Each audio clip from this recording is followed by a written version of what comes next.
Great friends, today we shall be listening to the 118th QUOWETRY in the series titled At the Ask Level, the Pressure on the Giver is Ordinary. At the seek level, it becomes superordinary. And at the knock level, it transcends to extraordinary and defies all no's. Expounded by the story, Vida passed the senior secondary school examinations well and gained admission into the Institute of Journalism for the 4-year degree course she had so desired. Her family was rather poor and she needed money to pay the fees, which she considered quite huge. She had studied so hard in school and was determined to ensure that nothing now hampered her ambition to become a journalist. She asked her brother, but he had just started work and could not help. She knew her brother to be kind-hearted, so she understood with him and did not press further.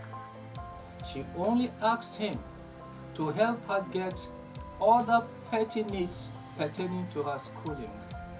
Later, he agreed, relieved at his dear sister's understanding. She then approached her mother, who had only just returned from a funeral.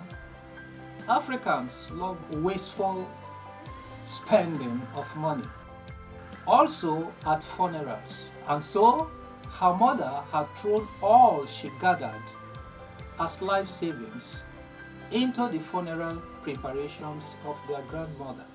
She therefore told Vida, who always lamented such a culture, that money needed to fend for the living is usually, preferably, spent on organizing elaborate funerals, that she did not have it. She rather referred her to the father, who was at that time married with 2 children to another woman.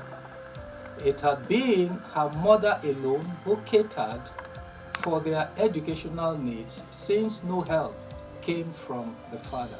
Vida, who was almost becoming desperate, decided to make a visit to her father and was determined not to leave him alone until her school needs were provided for. She lamented her predicament to some friends of her father who shared the same office with him.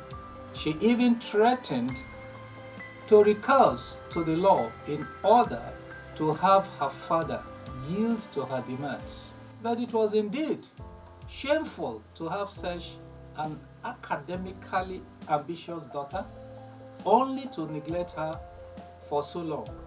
Dad was embarrassed and could not help, but now assumed his fatherly responsibilities towards the daughter. Relieved now and back in school, Vida told her friend that her brother's was the asking stage, so she did not put pressure on him. Her mother's was the seeking stage, and she had to put little pressure. But with her father, she had reached the knocking stage and had to put much pressure that left him with no choice than to oblige her. There comes a time even God himself cannot resist when we demand with seriousness and perseverance. God bless you.